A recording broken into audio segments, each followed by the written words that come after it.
दानवे विरुद्ध खैरे असा कलगीतुरा करलेला आहे तो उघडपणे दानवेला या शिवसेनेच्या जी उरलेली आहे उबाटाची त्याच्यावर आपली पकड मजबूत करायची, त्याला एनकेन प्रकारे खैरेंना संपवायचं आहे। मग खैरेंचं कशामुळे संताप होऊ शकतो? मग त्याला न बोलवण्यामुळं, मग त्याला बोलवायचं नाही, त्याला फोन करायचं नाही। अखेरला दानवे हा कितीतरी ज्युनियर, कितीतरी पटीने ज्युनियर आहे खैरेंपेक्षा, परंतु त्याचा अपमान कसा करता येईल हे हिरून आणि ते अपमान झाल्याबरोबर खैरे रिॲक्ट होतात हे त्यांना माहिती आहे। म्हणून त्यांनी ही चाल, त्याची ही शकुनी चाल जी आहे ना, त्याला आता कसं का असताना खैरेनं बाजूला काढणे आणि उरलेल्या या उबाटा गटावर वर्चस्व स्थापन करणे हा त्याचा एक मेन हेतू आहे। आणि त्यामुळं जी संपलेली उबाटा आहे, आता उबाटामध्ये कोण आहेत? खैरे आणि दानवे दोन जण आहेत।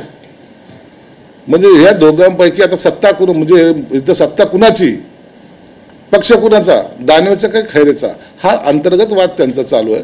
परंतु मला वाटतं यामध्ये खैरे हे त्यांचे उजवे राहतील। खैरे आता दानवेची मातोश्रीवर तक्रार करणार आहे, काय फरक पडतो? मातोश्रीने ऐकलं तर पाहिजे ना। मातोश्री कुणाच्या तक्रारी ऐकत नाही, ना त्यांना वेळ देत नाही, ना त्यांच्याशी बोलत नाही। अरे आम्ही जे बाहेर गेलो त्याच्यामुळेच गेलो ना, आम्हाला काय आता काय आमचं डोकं फिरलं होतं काय आमचं? त्यांना ऐकून घेण्याची सवय नाही आणि ते कोणताही निर्णय घेत नाहीत, हे दुर्दैव आहे। म्हणून आता त्या उबाटाचं जे काही अंधपतन होत चाललंय तुम्ही पाहताय या गतीनं।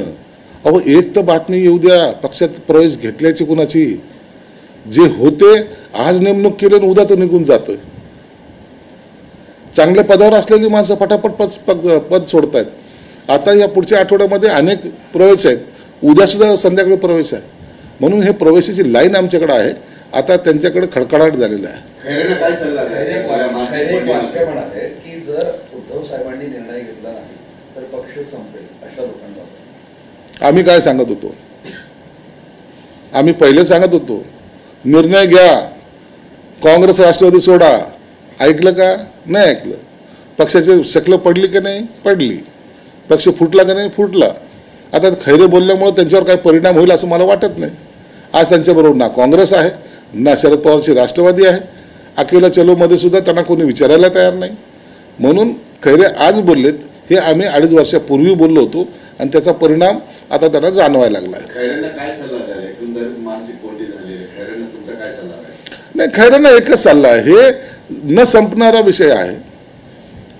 त्यांनी किती आदळ आपट केली, किती काही जरी बोलला, मातोश्री तुमचं ऐकणार नाही। म्हणून मी एक मित्राचा त्यांना सल्ला दिला होता, सोडा आता ते, तुम्हाला निष्ठेने काम करण्याची सवय आहे, तुम्ही या काम करा आमच्या बरोबर। मी आजही तुम्हाला खुली ऑफर देतोय। आम्हाला राजकारण स्वतःपुरतं मर्यादित ठेवायचं नाहीये, मीच मोठं झालं पाहिजे हा त्यात कधी आम्ही फरक करत नाहीत। प्रत्येक जण मोठं झालं पाहिजे, प्रत्येकाला घेऊन चालणारी संघटना म्हणून आज एकनाथ शिंदे साहेबांकडे पाहिलं जातं। म्हणून जे अनेक लोक, जे मान्यवर लोक आहेत ते शिंदे साहेबांच्या पाठीशी उभे आहेत। त्यांनी आलं पाहिजे, नाही आले तरी त्यांची इच्छा, मग एक दिवस त्यांना अंबादाचे जोडे उचलावे लागतील। तुम्ही ऑफर देताय खैरेंना, पण तुमचेच खासदार आहेत संदीप अनमोल, ते म्हणजे की खैरेंसाठी दार बंद, इकडे एंट्री नाही। त्यांना राजकारणामध्ये घेतलं पाहिजे, भुमरेचं त्यांचं वैयक्तिक मत आहे।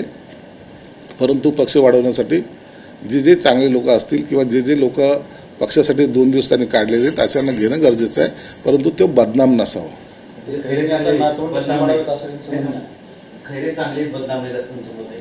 नाही बघा, त्यांनी इतर बाबतीमध्ये तुम्हालाच एक सांगतो, काही जरी असलं तरी त्यांनी पक्ष म्हणून योगदान निश्चित त्या माणसाचं आहे, हे मी विरोधात असून सुद्धा मी बोलतोय। मला आज त्यांची गरज आहे का? मला आज त्यांच्या इलेक्शनमध्ये त्यांचा फायदा होणार आहे का? मला उद्याचा 5 वर्षाचा आज गणित मांडायचं का? नाही। परंतु पक्ष वाढला पाहिजे, पक्षाचं संघटन मजबूत झालं हा माझा विचार आहे।